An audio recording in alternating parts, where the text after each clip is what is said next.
자, 그래서 우리가 그 임의의 그 커브 코디네이트 시스템, 다시 말하면 면으로 정의되는 좌표계에서 매트릭이라는 텐서를 정의했는데, 일반적으로는 이 매트릭 텐서 GIJ라고 쓰는 것은 I하고 J가 다를 때 0이 아닐 수 있습니다. 예를 들면 일반 상대성 이론이라든지 여러 가지 복잡한 경우에는 그럴 수 있는데, 우리가 그 관심 있어 하는 좌표계는 소위 이 매트릭 시스템의 I와 J가 다른 경우에는 0인, 그걸 우리가 오토고널이라고 얘기하는 건데, 우리가 그 벡터 스칼라 프로덕트를 얘기할 때 직교좌표, 우리가 아는 직교좌표 x, y, g라고 썼으면 이 x, y, g에서 이 두 개 사이가 이 수직이라는 거의 개념을, 수직이라는 뜻은 무슨 뜻이냐면 우리가 그림자로 투영하는 거였죠. 그래서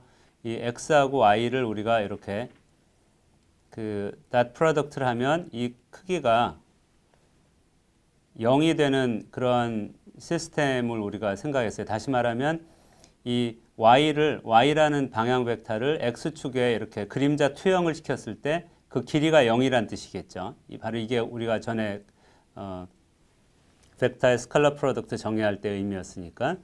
다시 말해 이런 경우가 바로 직교좌표입니다. 그러니까 x축에 y 방향 벡터를 이렇게 그림자로 투영했을 때 흔적이 안 남는 경우. 그러면 요게 그 수직이라는 의미도 되기 때문에, 그래서 마찬가지로 이렇게 XYZ에서 우리가 지금 그 본 이런 결과를 이 일반적으로 QI, QJ에서도 똑같이 적용되는 그런 조건을 만족하는 그런 공면 좌표계만 생각하자라는 거예요.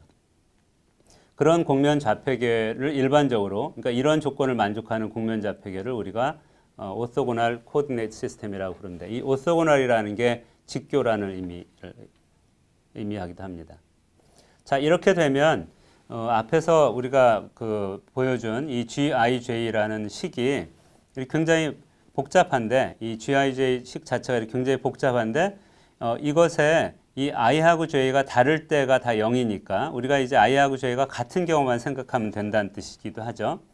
그렇게 보면 우리가 GIJ의 그 다른 경우를 다 제외하고 보면 이렇게 길이의 제곱은 이제 세 개의 방향이 바로 임의의 점에서 직교하는 것과 마찬가지가 된다는 뜻입니다. 다시 얘기하면 임의의 점에서 직교좌표하고 다르게 우리가 이제 XYG가 이렇게 방향이 이렇게 삐뚤어져 있긴 한데, 이 방향의 길이 방향의 요 길이가 이 H1, DQ1 이렇게 쓸 수 있고요. 이쪽 방향의 길이가 다시 이제 H2의 DQ2, Q2, 그 다음에 이쪽 방향의 길이가 H3의 DQ3가 될 텐데, 이게 요 순간에서는, 요 점에서는 얘가 다 서로 수직하다는 거죠. 물론 이제 이 지점에서 우리가 조금 벗어와서 다른 점을 생각하면 이쪽 점과는 방향이 바뀔 수 있어요. 이렇게. 이런 식으로 우리가 여기가 Q1, DQ1, 그러니까 H1, DQ1이 이렇게 될 거고요. 이쪽 방향에 H2, DQ2가 향하는 방향이 이렇게 되고, 그 다음에 H3, DQ3를 향하는 방향이 다른 쪽으로 바뀌니까 이 점과 옆으로 옮겨왔을 때 이 점이 이렇게 방향은 바뀌지만 가장 중요한 것은 이 오토고널하다는 거의 의미는 각각의 방향이 바뀐 상태이지만 그 상태에서 각각이 서로 직교가 한다는 의미를 갖게 됩니다. 따라서 이 지점에서 이렇게 서로 직교하게 되는 것에 우리가 이 피타고라스 정리를 그대로 쓰면, 그러니까 이것과 이걸 합한 요 길이가 그러니까 이 길이 제곱 더하기 이 길이 제곱이 이 길이가 되고요. 그 다음에 여기서 이것과 평행하게 요 위를 이렇게 올리면 이 길이의 제곱을 더하면 그게 바로 이 원점에서 요 세 개를 마주하는 다시 조그만 이 육면체를 만들 수 있는데, 육면체의 꼭지점과 이 원점과의 거리, 이 거리의 제곱을 만들 수 있습니다. 그 식의 표현이 바로 요 식이 되겠습니다. 그래서 이것을 우리가 기하학적으로 다시 쓰면 이제 그 로컬한 방향을 우리가 정할 수 있었죠. 그래서 이 로컬한 방향의 DQ1, Q1과 Q2, Q3라는 유닛 벡터를 우리가 정할 수 있고요.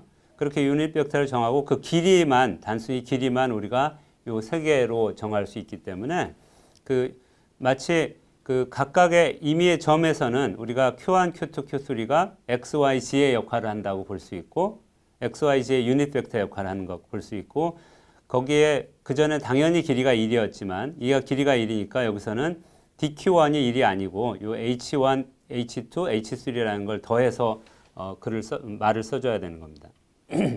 그래서 우리가 이 식을 가지고 이제 각 변을 요 DQ1 각각의 Q1, Q2, Q3에 대한 변수로 그냥 미분을 해주는 모양을 생각하면 이것을 각 미분을 하면 요 각각의 성분을 뽑아낼 수가 있거든요. 그래서 이 R이라는 거에 이 DQ 미분을 하는 것이 요 QI의 방향의 벡터를 만들어 준다라고 이해할 수 있습니다. 다만 그러니까 이것은 이제 우리가 이 직교좌표의 경우에는 여기다 간단히 써주면 직교좌표에 만약에 내가 이것을 x로 미분을 하면 x 방향의 유닛 벡터가 나오는데 차이점은 직교좌표에서는 그 h라는 요 크기가 요 길이의 크기가 단위가 당연히 1이기 때문에 쓸 필요가 없었는데 이 경우는 그 h1이란 길이의 단위를 항상 정해줘야 된다는 것이 다른 점입니다.